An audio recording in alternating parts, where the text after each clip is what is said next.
Hello and welcome to the Future of Work podcast by Allwork.Space. I'm Jo Mernier and today we're talking about the 4-day work week.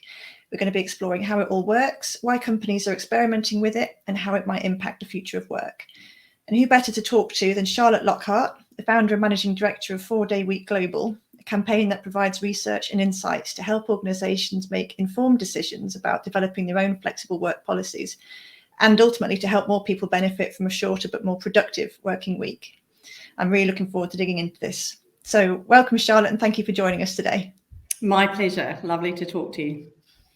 Right, let's dig in then. So first of all, I'd just like to know a little bit about your career background, if you would, and how that led to you starting the 4-day week. Right.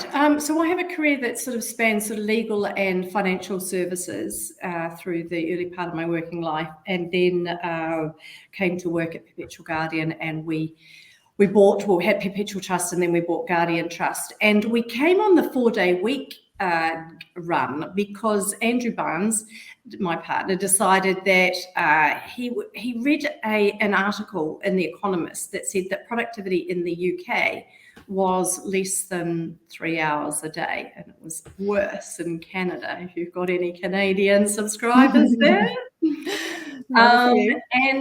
And he was academically interested in why that is and whether that was happening in our business, and was it the things that happen in people's ordinary lives that were getting in the way of people being able to be productive at work. So he sent an email to our head of HR and said, "Hey, Christine, I've got this crazy idea. How about we give people a day off and see if we can improve productivity?" She apparently deleted that email because she's thinking, "I'm not having any of that. This man's a crazy person." But then the rest is history. We did run a very successful 4-day week in our business in Perpetual Guardian, and we ran academic research that ran alongside it. So it wasn't just that, with what we were reporting out afterwards wasn't just our word. It was what the independent academics had found, and the results were phenomenal, and probably well known to your listeners or viewers. So, but what then happened for us is that whenever we traveled, people were like, "Oh, well, hey, I'd love to catch up." And so we started meeting people, businesses, academics, people like the TUC, just people that were interested in what reduced hour working might actually look like. Mm-hmm. And it became clear that there was a real need for a proper conversation. So we established 4-day week Global and the 4-day week Global Foundation, basically as an entity to really sort of have those conversations with. Mm-hmm. And then halfway through next year, halfway through next year, there's my whole life, and halfway through last year, it just became clear that we couldn't do all of this on our own. And so we hired a CEO, a chap called Joe O'Connor, who's an Irishman, and he was leading for the main part the campaign for a 4-day week in Ireland. And he very kindly came over to us, and he's based in New York and possibly soon moving to Toronto. And he's then grown what we did into an entire organization. So we now have 6 staff around the globe, and we run these group pilot programs that people will now be familiar with, knowing that we are part of. And so we've got pilot programs in Ireland, UK, US, Canada, Australasia, soon to be Europe, and then also other parts of Asia and the Middle East. So, and South America, not to forget Brazil and Chile and Peru. And so that's kind of what we do. That's where we've done. That's amazing. And these pilot programs, how do they work in terms of, is it, do the companies continue to pay workers the same salary, but they effectively drop a working day? So workers are trying to cram effectively 5 days into 4. Well, we say cram, but the reality is that, so point number 1, we talk really about reducing work time. Not all businesses can close their doors on a single day, or it just doesn't work necessarily. And also having a whole day off doesn't necessarily suit all of your staff. if you're a working parent, being able to come in at 10 o'clock in the morning every day might suit you better. Yeah. So we do encourage businesses to be flexible in terms of how they provide the time off. But what we have is what we call our 180-100 rule. So 100% pay, 80% time, as long as 100% productivity is achieved. And so, and often people do go down the crammed way, in terms of how am I going to cram all of that into less time? But actually what we get businesses to do is focus in on productivity. So don't talk about busy, but talk about what is productive. And that is, frees the business up to truly look at why it exists and what their staff, can do to help with that. And it might be just as simple as running meetings better, or it might be better use of software, or it might be sort of redesigning the way that your production line works. There's all sorts of different things that people do to try and change the way that their business is productive and get rid of busyness. And back to the research that was there, less than 3 hours a day for the UK. So what are we doing for the other 4.5 hours? Yeah. So it's all about efficiency, really. It's making better use of time.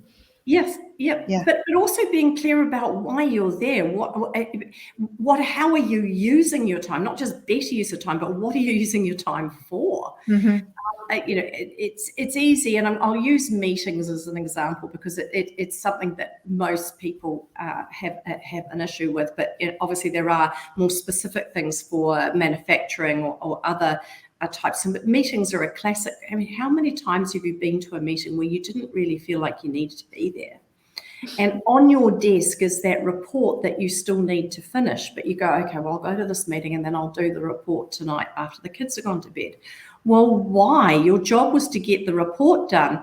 And so often I challenge people when find yourself in that situation and you get invited along to a meeting, is email the organizer and say, do you really need me there? Because I've got a very important report that I need to do.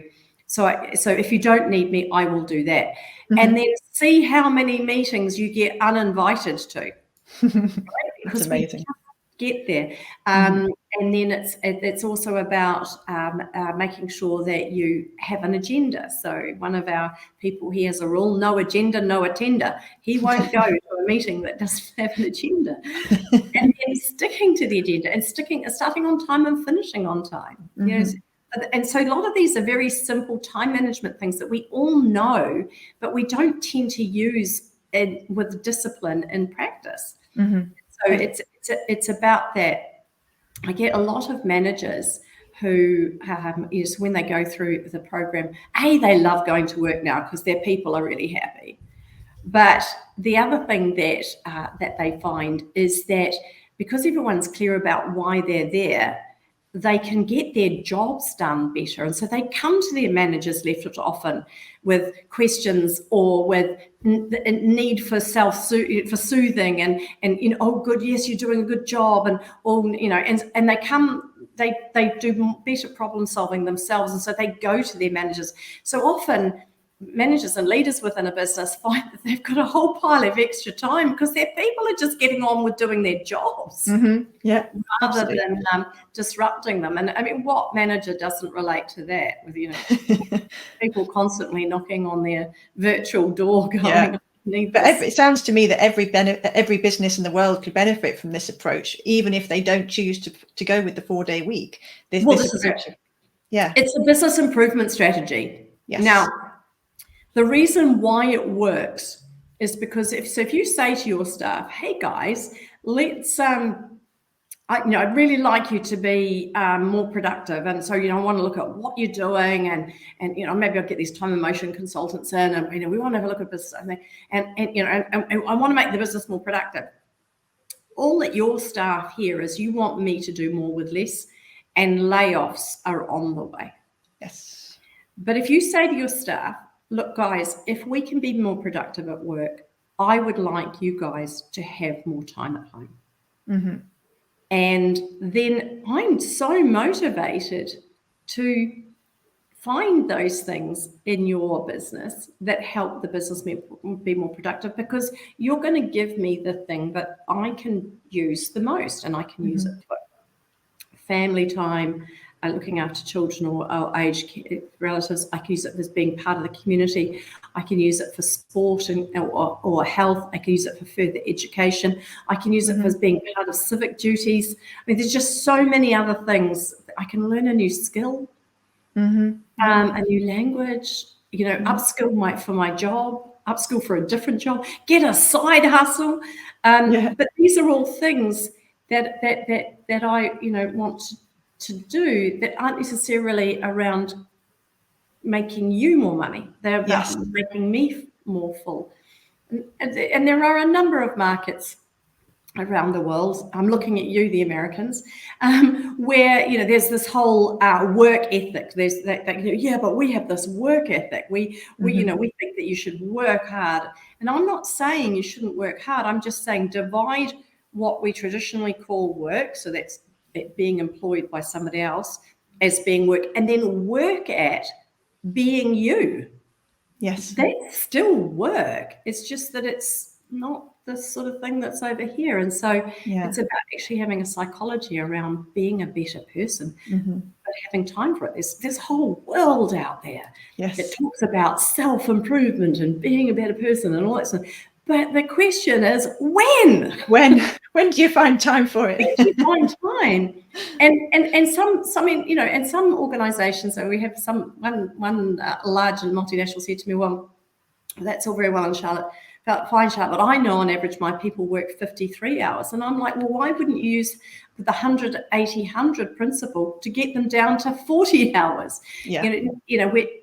It's not necessarily about getting straight down to 30 or 32 hours. It's about actually putting work in its place. And so I have a line that I use with all of our global leaders out there, and I share it with everybody in your program here, and that is, we need to remember as leaders that we borrow our people from their lives. I love that. Yes, that is great. Right? And so that's about perspective, and there's no, what you'll find when you do this program is that your employees will really love being where they are. And you might have a really engaged workforce already, but when they become better people outside of work or outside of your work and they go do their own work, then they actually become more rounded and more whole. And when we do that, we become better problem solvers. We become happier at work. There's so many things that fill us up. We become better people. We actually perform better at your workplace as a consequence of that. So this is not a crazy, let's just all let our people go home thing. This is about how do you improve your business at this time when the Great Resignation and all of these other, these other catchphrases that we have, where the staff have they have the right, they have the control. They will work for the employers who give them the place that is going to allow them to work the way they want to work. And unfortunately, as employers, we just have to, or maybe fortunately, we actually have to catch up. Yeah. And I can see the benefits for both sides, for the employees who gain a lot in terms of better work-life balance and more time doing what they want to do, and for the business leaders who then get productivity, they get more motivated people working for them. But how do you, when you're approaching, a CEO for the first time, how do you sell that idea to them? I've spoken to a few people about this 4-day week, the past few weeks, just trying to gauge perceptions, and there's a real split. Some people are like, yeah, that's great, but others are quite suspicious and, oh no, you can't possibly drop a whole working day. So how do you approach it? So there are two things here. One is so if I came into your business and I can increase productivity by a minimum of 20% in your business, you would think I was selling you a software or something, and you'd probably give me a substantial chunk of change to do that. But when I say, well, I want to increase productivity by a minimum of 20% in your business by sending your people home, they think you're crazy. Yeah. So it's actually, again, it's all about perception. We're actually going to improve your business, or you actually, and your people are going to improve your business by doing this. So that's point number one. But the other thing with business leaders is that so Henry Ford put in the 5-day work week in his business, but he's also attributed to saying that whether you think you can or whether you think you can't, you are right. And the business leaders that I work with the most are the ones that go, you know what, I can make that work. Or, you know what, I don't know how I'm going to make that work, but I really like the idea. Tell me more, let me work on how. The business leaders that go, that will never work, are Henry Fording themselves. Mm-hmm. Because they're not agile enough in their thinking. And I get people go, well, that would never work in law, or it'll never work in recruitment, or it'll never. And yet there are law firms, there are recruiters. I mean, recruiting, I got that the other day, it'll never work in recruiting, except it's one of the biggest industries of people that are doing the 4-day week. So it just comes down to the mental agility of the leadership's mind. Mm-hmm. Point number one. Point number two is that this is an employee-led program. Mm-hmm. So what happens, people often ask me, tell me about the times when it has failed. Well, it fails when the CEO and the C-suite try and solve all the problems around how are we going to do this from the C-suite. And they need to solve all of those problems first before running a pilot to find out how they might do all of that and letting their people solve it in. So when we're talking about this, we're not saying, right, one day you're a 5-day a week business and then the next day you're a 4-day or a reduced hours business. It's a process to get there. And that's why we recommend people use a pilot program. So we spend about 2 months with a company getting them pilot ready before they go on the program. And that's about helping them identify their measures and a few of the structural things. Plus, we also have global research that they plug into. So therefore, they know they can benchmark themselves against themselves, their own time, but also against others. And then you run a pilot for 6 months or more if you want. No one says it has to be less. So no one says it has to be more. Some companies want it to even be less. But you run a pilot and you try things. Mm-hmm. And I often recommend in Perpetual Guardian, we did a 4-day week. We didn't close the offices for a day. People took different days off through the week. Right. But people took a whole day off. And what we've ended up with is, post-pandemic, because of course we were doing it before the pandemic, what we've ended up with, which I think is what a lot of companies, of course, are moving to, flexible, remote, and reduced.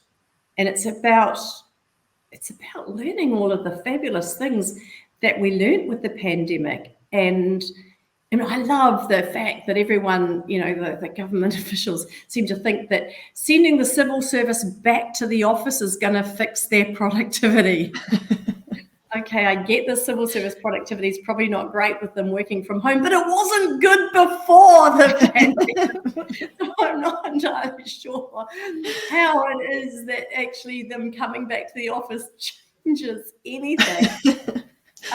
You've got to look at how people work the best and use that as the thing. And all of the wise businesses and the agile business leaders and the business leaders that want the best businesses, that's what they're all doing. And I'm sure a lot of your listeners here, that's the reason why they're listening to your podcast, is because they're trying to find what is best practice. How can they do things? But reduced hours working is coming. It's a train. It's already on the track. You can either be in the front and coming, or on the train midstream, or following in the dust. It's realistically going to be entirely your choice. There is no reason. He talked about the fact that it's good for workers and it's good for businesses, but it's actually really good for our society as well. We will have parents that spend more time with their children. Mm-hmm. We will have grandparents that spend more time with their own children. Our elderly will get to spend more time. We will upskill, which we all need to do. The young ones, they're all taught at school that what they are learning now won't be relevant in 5 years' time. But how are they going to keep their skills current if they don't have time? We'll be fitter and healthier, because this is the problem with not having enough time. It's just too easy to pick up food on the way home because I'm short of time and I'm hungry. Yes. Of course, when I'm short of time and I'm hungry, I don't make good food choices. And our global, in the developed world, the pandemic of obesity is reflecting that. So therefore, being able to have time to cook or at least make better food choices, it's going to be better for our health. The UK loses nearly 18 million work days a year to workplace stress and mental health. 18 million work days. So if we can reduce that down, 1 in 4 in the UK of our staff have a mental health or workplace stress problem. So 25% of your population your staff are not working to their capacity. So are we going to give them time to get on top of that and be able to be better? And what's the impact to the NHS of all those people on, lorazepam? And particularly straight after the pandemic, it's absolutely. And is this why there's such a big movement happening now? Is it the pandemic that has fueled this sort of newfound awakening, if you like, of this 4-day work week and the benefits it can have? Yeah, look, I think so. I mean, we were having some pretty serious conversations, and we were supporting quite a few people shift over to a 4-day week beforehand. But what the pandemic has created is one of the biggest problems prior to the pandemic was the whole how can I trust my people if I can't see them? And actually understanding what productivity is in the business. And because we've all gone home to work, a lot of businesses have had to solve some of those trust and some of those workplace conundrums because it was forced on them. So therefore, they're already that little bit closer to being able to do this. And so the pandemic has certainly changed it from that perspective. But it also has changed it from the whole great resignation, where people are saying, I want to work the way that I want to work. And if you can't offer me that, then I'm going to go work for someone else. And if I'm, at a job interview, are you doing a 4-day week, or do you offer flexible and remote working, is a question that employees are asking now. And they'll go work for someone else that's not going to give them what they want, what that wants. And that might also be that I want to work in an office that, but where people do go to the office. I mean, so it's about understanding and being agile in your leadership around how you provide that. And that'll be what a lot of your listeners are confronting already. I find it really interesting that last summer, Tim Cook said, CEO of Apple, said to all the people, hey guys, when we go back to work, we're going to just go in 3 days a week. And he got panned by his people. They sent in letters going, no, it's not what we want at all. And the interesting thing is, prior to the pandemic, if he'd said, hey guys, how about we shift to this model where we only come in 3 days a week, they'd have probably thought he was a genius. But post-pandemic, they expect to be consulted. Yes. And that's the difference. And this, I imagine, each of your listeners, this will be what they're working through. How we hear this time and again. Yeah, it's about choice and flexibility. Yeah. It is. And why wouldn't you? The reality is, when we start treating our staff like our business partners and actually consult with them, how can we make the business better? And they give you true, valid answers to that, then, it's, and I know, sorry, any staff members that are out there, but this is for the business leaders. I know that sometimes managing people feels like managing children. But we often treat them like children. We don't give them autonomy. We don't give them the ability to make decisions for themselves. We don't give them, so we put them into that space. We create a culture that says that we are that space, and mummy and daddy in the C-suite and everybody else in the kindergarten. So actually, how is it that and this is where the successful businesses are going. They're going, it's a partnership. Staff don't have a job without the leadership. Leadership don't have a job without the staff. So yeah, I'm not sure why it's not combative. It's actually partnership. Yeah. And with the work that you do at the 4-Day Week Global, Yes. what is your ultimate goal? What do you hope to achieve out of this? I mean, you're raising awareness. You're doing so much of that. But is there a percentage? Is there something that you want to reach? What is your? We want to get to the point where it will become the normal way of working, and arguably we will get to a point where government will legislate to change the way that we work. Okay. I don't want to necessarily have the government to legislate it yet. And there are pockets of legislation around the world for this, but the problem is government's not known for getting these things right. What we need from them is support so that the business community can find what's right and economic, because we also don't want something that's going to, we're going into a recession. We know this, right? It's just the way that the economic cycle, it's called a cycle for a reason, economic cycle works, and we know that we will go into a recession. And so it's not about how businesses losing money, and we don't want businesses to lose money. We don't want the economy to be impacted too greatly, because we need the taxes to pay for all of the other bits and pieces. And so, we live in our world where there is, there's money that goes around that pays for the things that we need it to. So, so long term, over the next 5 years, I would like to see that we get to a point where so many businesses are doing reduced hours working that government goes, okay, let's engage with what law change will look like. Okay.